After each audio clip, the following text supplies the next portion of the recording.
ആത്മബന്ധുക്കൾക്ക് വിനീതമായ നമസ്കാരം. ആത്മീയമായ ചര്യകൾക്ക് വേണ്ടി ഏതെല്ലാം തരത്തിലുള്ള കഷ്ടതകളാണ് പലരും അനുഭവിക്കുന്നത്.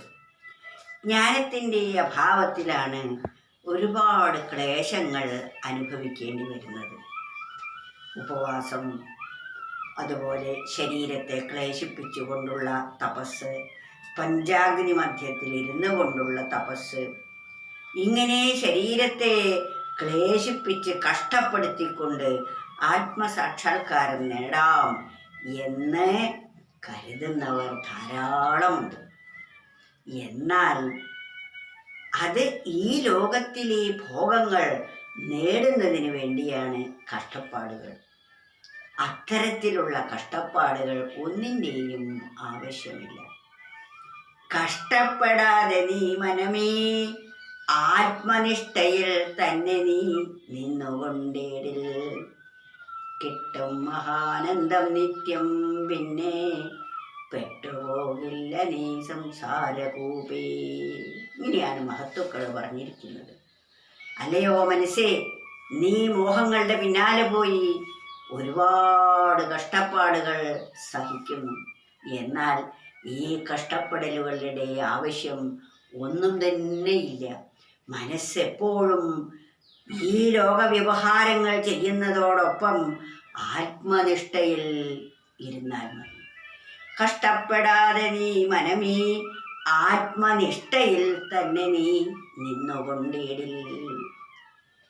ഈ സർവചരാചരങ്ങളിലും നിറഞ്ഞിരിക്കുന്ന ആ അന്തര്യാമിയെ സദാ സ്മരിച്ചുകൊണ്ട് അവനവൻ ചെയ്യേണ്ടതായ കർത്തവ്യ കർമ്മങ്ങളെ ചെയ്താൽ മാത്രം മതി എന്നാണ് പറയുന്നത്. നാം ഒരു ചെടി നട്ടു, അതിന് വെള്ളവും വളവും കൊടുത്താൽ, അതിന് വേലിയും കെട്ടിയാൽ, കീടങ്ങളിൽ നിന്ന് രക്ഷ വേണ്ടതെല്ലാം ചെയ്താൽ ആ ചെടി വളർന്ന് വലുതായി പുഷ്പിച്ച് ഫലം തരും. അതേപോലെ ആ ചെടിയെ വളർത്തുന്നത് നാമല്ല. നാം അത് വളരാൻ അനുകൂലമായ സാഹചര്യങ്ങളെ സൃഷ്ടിച്ചു കൊടുക്കുക മാത്രമാണ് ചെയ്യുന്നത്. അത് വളർത്തുന്ന ജോലി സർവേശ്വരനാണ്. സർവേശ്വരൻ്റെ സാന്നിധ്യം കൊണ്ടാണ് അത് വളരുന്നത്. ഒരു വിത്ത് മുളച്ച് ചെടിയാകുന്നതും അതിൻ്റെ വേര് മണ്ണിലേക്ക് അണ്ടുപോയി അതിൻ്റെ തണ്ട് മുകളിലേക്ക് വളർന്ന് ശാഖകളും ഇലകളും അതുപോലെ പൂവും കായും എല്ലാം വളർത്തിയെടുക്കുന്നത് ആ ഈശ്വര സാന്നിധ്യം കൊണ്ടാണ്. അപ്രകാരം നമ്മളിൽ ഓരോരുത്തരിലും അന്തര്യാമിയായിരിക്കുന്ന സർവേശ്വരൻ നാം എപ്പോൾ മുക്തരാകണം, അതിനു നാം നിന്നുകൊടുത്താൽ മാത്രം മതി. അതിന് വിരുദ്ധമായവ ചെയ്യാതിരുന്നാൽ മതി. വിരുദ്ധമായവ ചെയ്യാതിരിക്കുകയും അനുകൂലമായവയ്ക്ക് നിന്നുകൊടുക്കുകയും ചെയ്താൽ നമുക്ക് വലിയ കഷ്ടതകൾ ഇല്ല.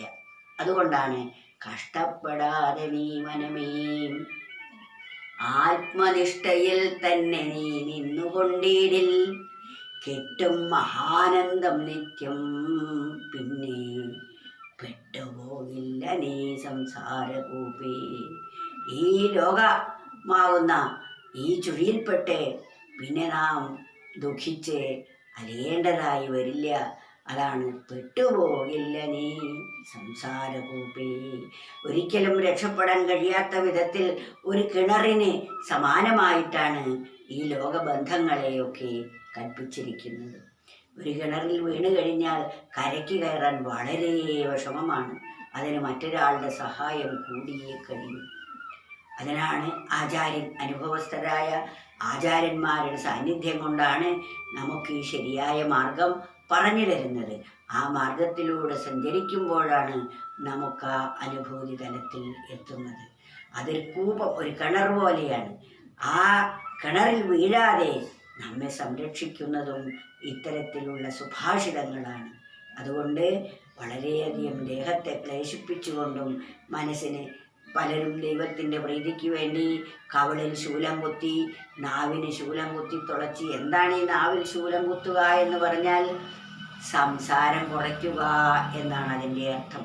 വർത്തമാനം വേണ്ടാത്തത് പറയുന്ന നാവിനെ നാം പിടിച്ചു നിർത്തുന്നതാണ് വാസ്തവത്തിൽ ഇവിടെ ശൂലം കുത്തുന്നത്.